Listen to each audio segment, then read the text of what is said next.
2002년부터 개봉된 영화였습니다. 본 아이덴티티, 본 슈퍼리머시, 본 얼티메이텀 시리즈 영화가 있습니다. 혹시 보신 적 있나요? 저는 전체를 다 한 두세 번 봤습니다. 제가 머리가 빨리빨리 안 돌아가요. 생긴 거는 잘 돌아가게 생겼는데 막 빨리 진행되는 영화는 제가 보지를 잘 못하는데 너무 재미있어서 두세 번 봤습니다. 그 영화 내용이 이렇습니다. 제이슨 본이라는 특수 요원이 기억 상실증에 걸렸습니다. 그래서 자신의 존재와 기억을 찾기 위해서 발버둥 치는데, 그러다가 그를 없애려는 과거에 소속되었던 비밀 조직에 쫓기는 도망자의 삶을 산다는 것이 영화의 주 내용입니다. 1990년대 해리슨 포드의 이 도망자 2000년대 버전이라고 할 수 있겠습니다. 사람들로부터 폭발적인 반응을 얻었습니다. 최근에 미생이라는 그런 드라마가 끝이 났는데 전 국민이 열광을 했습니다. 미생처럼요, 이 쫓기는 도망자 영화에 사람들이 왜 그렇게 열광하고 좋아할까요? 이유가 뭘까요? 공감대가 형성되기 때문에 그렇다고 저는 생각합니다. 사회가 발달되면서 사람들은 다양한 문화 혜택을 누리게 됐습니다. 그러나 반대로 그 문화 때문에 고통을 받기도 합니다. 시계가 발명되고 훨씬 더 정확해지고 효율적인 시간을 쓸 수 있게 됐습니다. 그런데 반대로 늘 시간에 쫓기는 인생이 되고 말았어요. 인터넷이나 소셜 네트워크로 전 세계와 소통하게 되었지만 개인의 프라이버시가 완전 사라져버리고 있습니다. 아이들은 공부에 쫓기고 청년들은 취업에 쫓기고 부모들은 자식들을 교육시키고 먹여 살린다고 돈에 쫓깁니다. 여러분, 매일 아침과 저녁 출퇴근 시간에 지하철 2호선에 한번 가보십시오. 정말 아수라장입니다. 사람들이 정말 어디로 열심히 바쁘게 가고 있습니다. 그만큼 우리는 쫓기고 바쁜 현대인의 삶을 살고 있습니다. 외적인 문제뿐 아닙니다. 내적인 불안과 의심 그리고 두려움도 만만치 않습니다. 매일 되풀이되는 생활의 의무와 책임도 많고요. 갚아야 될 부담과 빚도 잔뜩 있고, 시간은 가는데 해결되지 않는 그런 문제들과 이루지 못한 꿈들, 벗어날 수 없는 지난날의 그런 아픈 상처와 기억 그리고 실패의 감정들이 우리를 무겁게 짓누르고 있습니다. 조금만 깊이 묵상하면 뒷골이 뻐근하게 땡길 정도입니다. 현대인들은 이렇게 늘 안팎으로 쫓기는 도망자의 불안과 두려움이 있어요. 그래서 나도 모르게 저는 도망자 영화를 참 좋아한다고 생각을 합니다. 쫓겨 사는 게 익숙하다 보니까 내가 누구인지, 무엇을 위해서 살고 어디로 가고 있는지 나 자신도 모른 채 그 질문에 답하는 것조차도 어렵습니다. 제가 언젠가 나름 성공했다고 하는 그런 대기업에 다니는 한 친구한테 물어봤어요. 야, 너 왜 사냐? 중학생 수준의 질문을 한 것입니다. 그런데 그 질문이 그 친구를 완전 흔들고 말았습니다. 지난 5년 동안 대기업에서 정말 살아남기 위해서 최선을 다해서 뭐 그 정도 되려 그러면 중고 대 얼마나 열심히 일했겠습니까? 그런데 그동안에 그 누구도 너 왜 사니? 라고 물어준 사람이 없었다는 것입니다. 여러분, 성경에도 보면 쫓기는 자의 삶을 산 사람이 있습니다. 바로 도망자 다윗입니다. 도망자의 전형적인 인물이 성경의 다윗이라고 할 수 있습니다. 다윗만큼 젊은 시절에 오랫동안 쫓겨다닌 사람이 없습니다. 그런데 참 재밌는 것은 그렇게 혹독하게 쫓겨다니면서도 거기에 매몰되지 않고 부서지거나 더 험악해지지도 않고 더 아름답고 성숙한 삶을 사람이 또 다윗이었습니다. 2015년 한 해를 시작하면서 저는 다윗의 삶에 대해서 이 목사님과 함께 1, 2월 달 설교를 할 생각입니다. 다윗의 삶을 통해서 쫓기는 삶 가운데서도 어떻게 우리가 하나님의 뜻과 사명을 발견할 수 있는지, 쫓기면서도 더 아름답고 성숙하게 살 수 있는 법을 배우게 되기를 주님의 이름으로 축복합니다. 여러분이 잘 아는 것처럼 다윗은 시골의 한낱 양치기였습니다. 양치기에서 출발해서 이스라엘의 왕이 된 사람입니다. 근데 그 사이에 청년 시절 20, 30대 그의 삶은 여러분들처럼 참 혹독했습니다. 아니, 더 혹독했어요. 다윗은 평생 수많은 시편, 시를 썼습니다. 그런데 오늘 이 본문 시편 56편은 그의 젊은 시절의 도망자의 삶이 얼마나 혹독했는지를 가장 잘 보여주는 시가 오늘 본문의 말씀입니다. 뭐 길지만 제가 짧게 자신의 혼란스러운 마음을 기록하고 있는 것들을 제가 발치어서 읽어드릴게요. 1절에 사람이 나를 삼키려고 종일 치며 압제한다. 2절에 내 원수가 종일 나를 삼키려 하며 나를 치는 자들이 많다. 5절에 그들이 종일 내 말을 곡해하며 나를 친다. 6절에 그들이 내 생명을 엿보았던 것과 같이 또 모여 숨어 내 발자취를 지켜본다. 8절에 나의 유리함을 주께서 계수하셨사오니 나의 눈물을 주의 병에 담으소서. 짧은 시에 숨어서 자신을 지켜보고 죽이려 하는 원수들의 모습이 너무나 잘 나오고 있습니다. 다윗이 가는 곳마다 원수들은 다윗의 일거수일투족을 지켜보고 죽이려고 첩보 작전을 펼쳤습니다. 우리는 이 시를 통해서 다윗이 매 순간 죽음 앞에 있는 위협과 두려움으로 얼마나 고통스럽게 살았는지를 이 시를 통해 알 수가 있습니다. 특별히 사무엘상 21장부터 26장까지는 다윗의 그 쫓긴 여정에 대해서 리얼하고 자세하게 나와 있습니다. 어린 나이에 여러분이 잘 아는 것처럼 다윗은 어린 나이에 당대 최고의 장수 골리앗을 물맷돌을 던져서 죽입니다. 그리고 이스라엘의 국가적인 영웅이 되고 그것 때문에 이스라엘의 왕인 사울 왕의 사위가 됐습니다. 그런데 사울 왕은 사위인데도 국민적 영웅이 된 다윗이 부담스러웠나 봅니다. 다윗의 인기가 점점 더 커지니까 자신과 자신의 아들의 왕권을 위협한다고 생각하고 그때부터 죽이려고 달려들기 시작했습니다. 역사적인 자료를 보니까 다윗이 사울 왕에게 쫓긴 것이 10대 후반부터였습니다. 10대 후반, 20대 30살까지 무려 10년 이상을 다윗은 사울 왕에게 쫓겨서 도망자의 삶을 살았습니다. 여러분의 나이 때 그냥 로맨스도 없고 그냥 완전 쫓기다가 젊은 시절을 다 보냈다고 생각하시면 됩니다. 당시에 이스라엘이라는 나라는 경기도 크기 정도 되는 작은 나라예요. 근데 그 작은 나라에서 통치 권력이 모든 힘을 다 동원해서 찾았다면 다윗이 숨을 데가 어디 있겠어요. 매일 피말리는 전쟁과 피말리는 첩보작전 속에서 긴장감이 장난이 아닐 거라고 생각을 합니다. 얼마나 힘들었던지 오늘 본문에 다윗은 주님 나의 눈물을 주의 병에 담으소서. 너무나 눈물을 많이 흘려서 병으로 그냥 갖다 놓을 수 있다 그 말입니다. 그런데 우리는 여기서 한 가지 의문이 있습니다. 구약 성경에 보면요 다윗만큼 하나님의 사랑을 많이 받은 사람도 드뭅니다. 구약 성경의 가장 위대한 세 사람을 들려면 모세, 다윗 그리고 엘리야입니다. 너무나 하나님의 사랑을 많이 받았어요.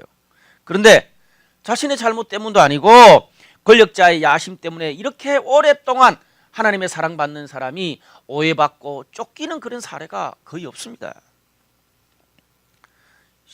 시편에 보면 그가 얼마나 답답하고 힘들고 절박하게 기도했는지 구구절절이 나오고 있습니다. 그런데 여러분 생각해 보세요. 만약 하나님이 마음만 먹는다면 그토록 아끼고 사랑했던 다윗을 그의 힘든 환경에서 빼내서 편안하게 살게 할 수 있었습니다. 하나님의 능력이라면. 13절 말씀에 보니까 주께서 내 생명을 사망에서 건지셨습니다. 그런 말이 나와요. 건지시기는 해주셨어요. 그런데 아슬아슬하게 목숨만 겨우 붙어 있을 정도로만 다윗을 구원해 줬습니다. 도와줬어요.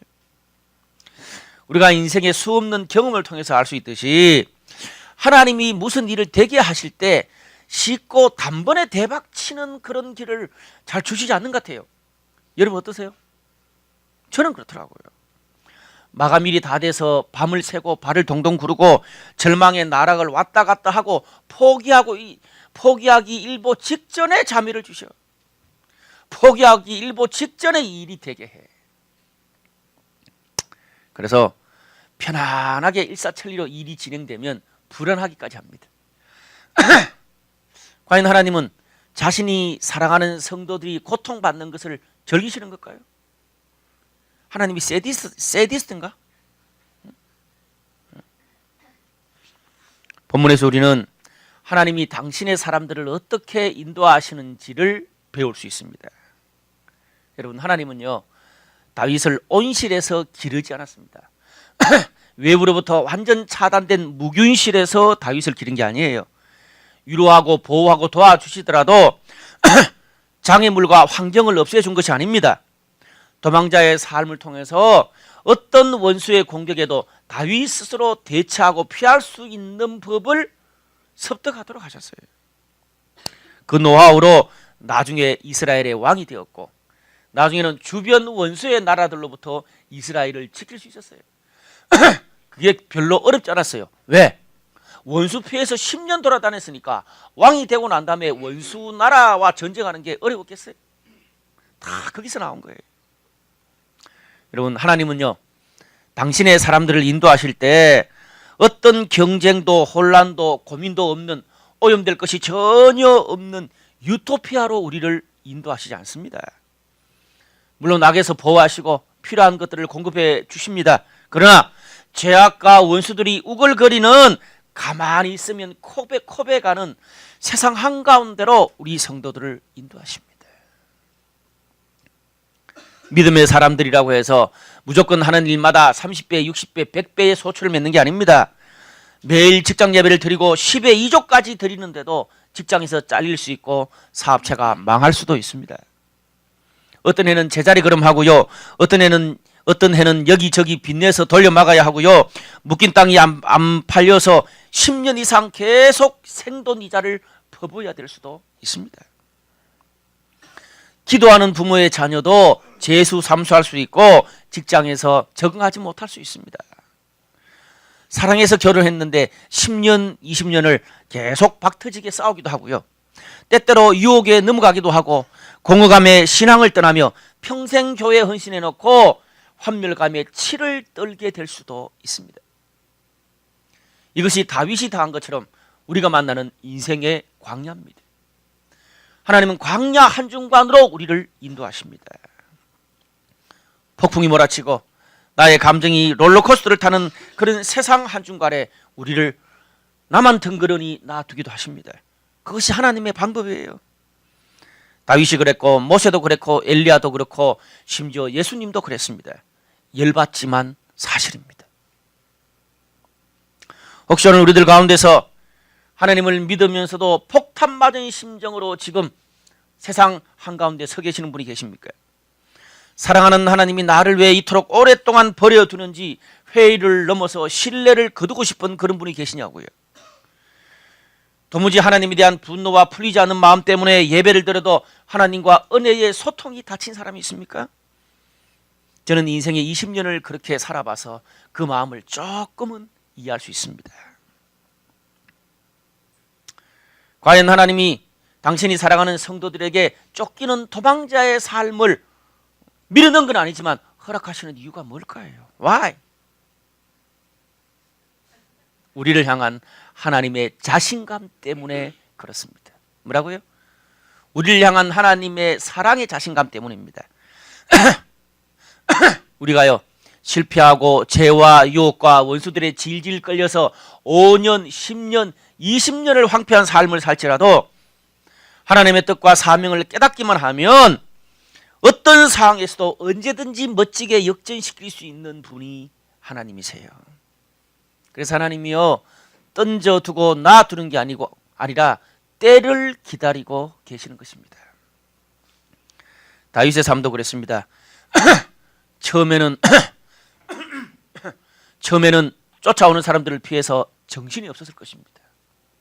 그러다가 그런 상황이 계속되고 버틸 수 있는 힘의 한계가 오면서 다윗에 비해서도 한탄과 욕과 하나님에 대한 원망이 계속 나오기 시작했을 거예요.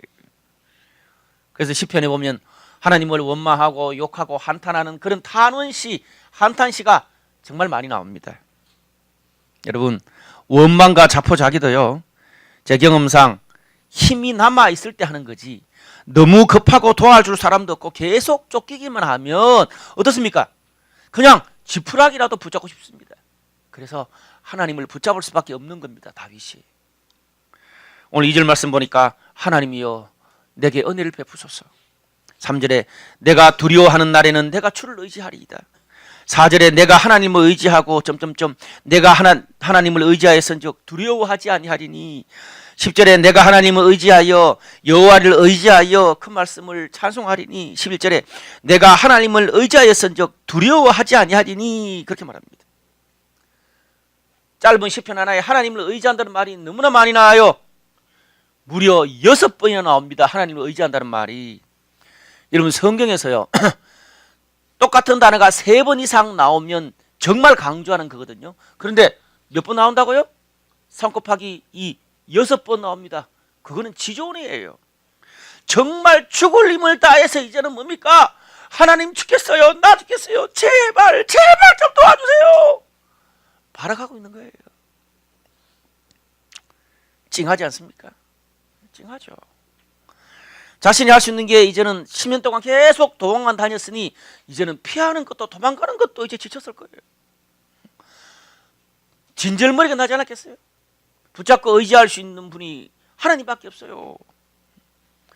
그러면서 그렇게 하나님의 도움으로 위기를 1번 넘어가고 2번 넘어가고 3번 넘어가고 자꾸 넘어가다 보니 도망자의 삶 속에서 기도하고 하나님 의지하는 것이 나도 모르게 습득되고 적응하게 됐습니다.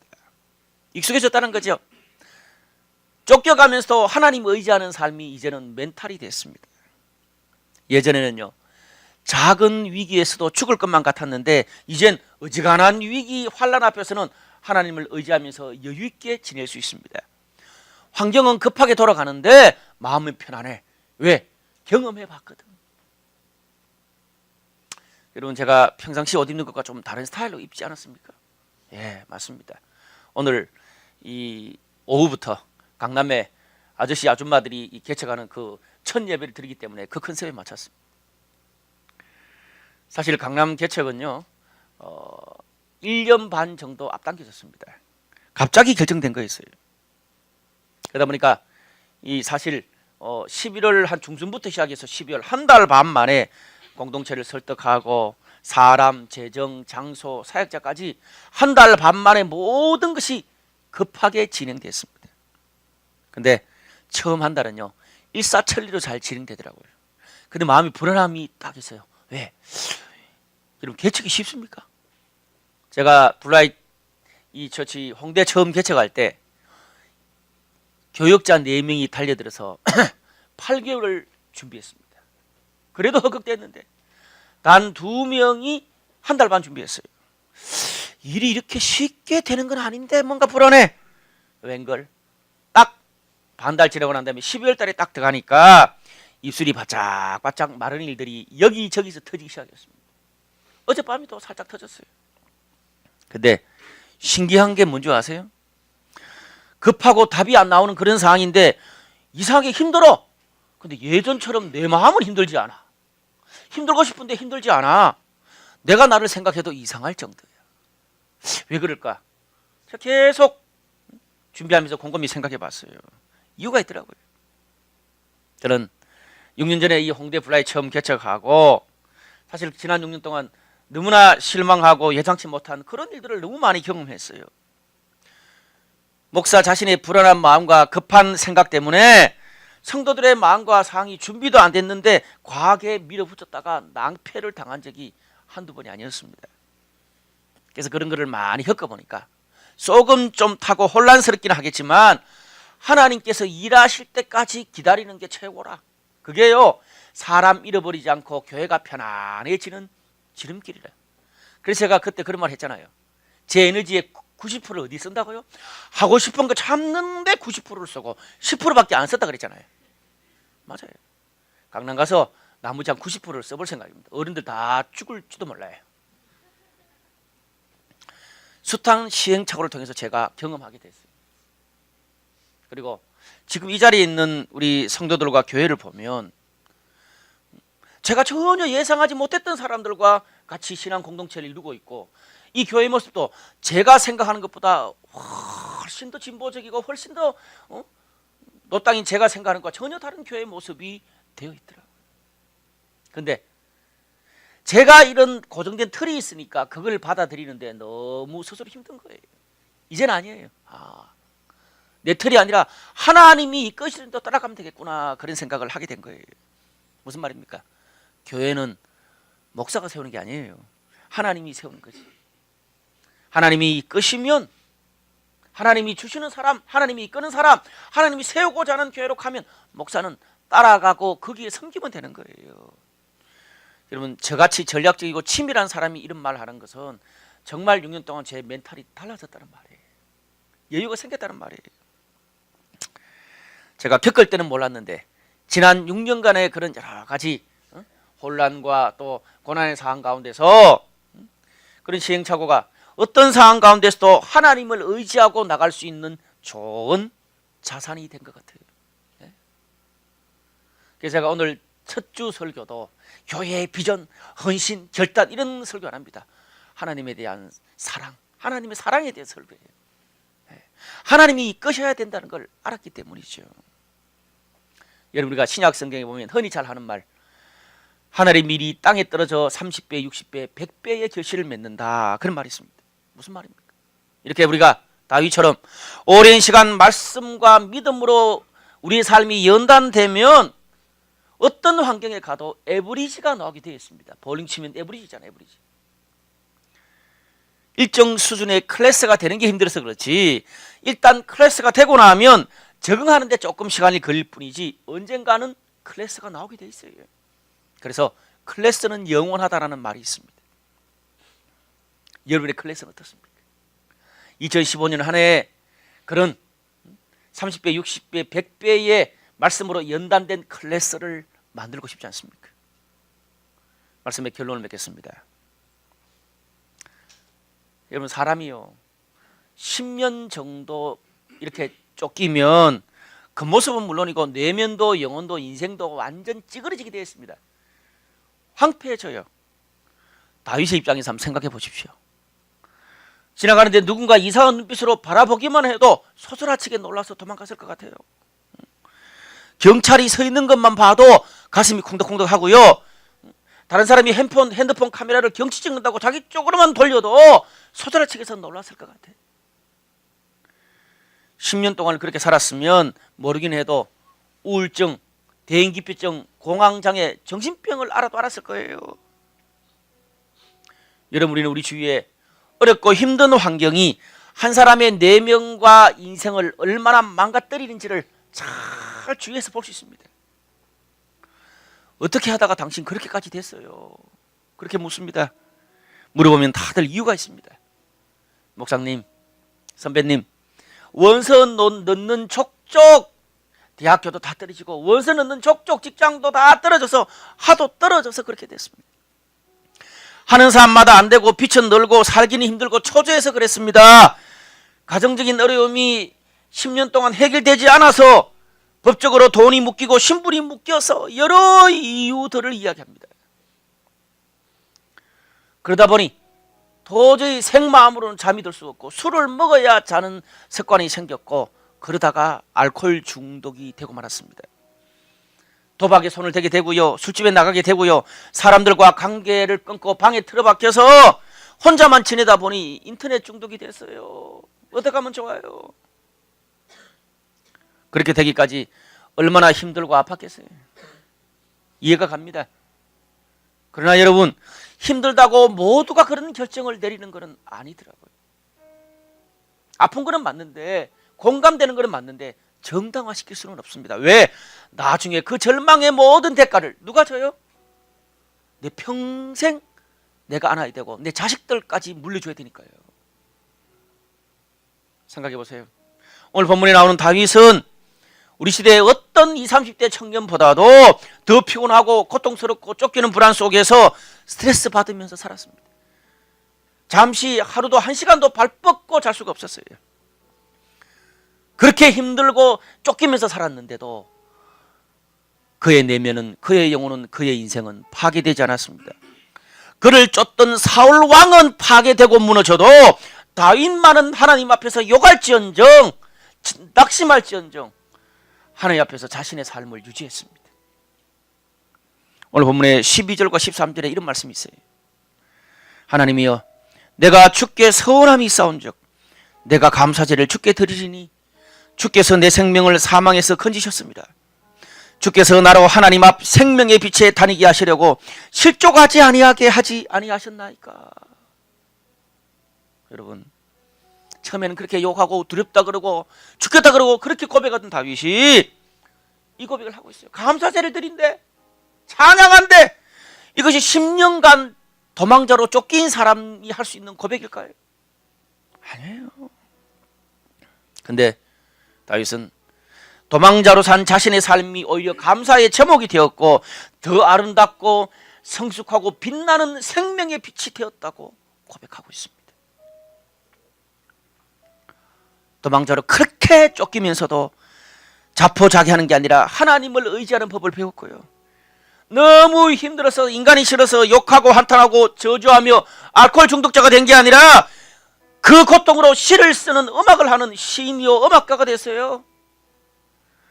산으로 들로 사람을 피해서 숨어 다니다가 대인기피증에 걸린 게 아니라 거기서 가난하고 보잘것없고 연약한 민초들과 형제와 의리를 배우게 됐어요. 공권력의 표적이 돼서 수만 살다가 체제 비판자가 된 게 아니었습니다. 놀라운 건 나중에 바른 공권력을 사용하는 한 나라의 왕이 됐어요. 세상과 동떨어진 산꼭대기에서는 누구나 도인이나 영성가가 될 수 있습니다. 그러나 쫓고 쫓기는 경쟁사회의 한중간에서 순례자가 되기는 쉽지 않습니다. 순례자의 영성을 유지하기는 쉽지 않습니다. 다윗은요, 쫓기는 도망자의 삶에서 순례자로 거듭난 이 시대의 젊은 크리스찬의 영적 모델입니다. 그가 제 나이 50, 60 된 그런 성숙한 사람이 아니에요. 오히려 여러분보다 더 어린 10대 후반부터 30살까지 쫓겨다녔던 사람이에요. 다윗이 그런 삶을 살 수 있다면 우리도 그런 삶을 살 수 있습니다. 그런 절박한 공고한 다윗을 하나님이 도우셨다면 오늘 우리도 도울 수 있습니다. 우리도 그런 고백을 드릴 수 있어요. 2015년 시작하면서 송구 영신예배 정말 멋진 비전으로 시작했는데 지난 불과 2, 3일 만에 가정이 깨지고 직장이 깨지고 관계가 깨지고 별별 일이 다 일어났습니까? 내가 신년을 왜 이렇게 절망으로 시작해야 되나 그런 생각이 드십니까? 다윗처럼 절망으로 시작했지만 2015년 마지막에 주여 내가 주께 감사제를 드리며 생명의 빛으로 살게 하셔서 감사합니다라고 고백할 수 있습니다. 우리도. 사랑하는 젊은이들이여, 아프더라도 쓰러지지 말고 절망과 분노가 차오른다고 부서지지 마십시오. 쫓긴다고 정말 소중한 것을 잃어버리지 마십시오. 다윗처럼 하나님 앞에 찬란한 빛이 되십시오. 2015년 한 해, 2015년을 시작하면서 다윗에게 주셨던 그 은혜, 그 다짐이 오늘 저와 여러분, 우리 공동체 그리고 이 민족의 고백이 되시기를 주님의 이름으로 축복합니다.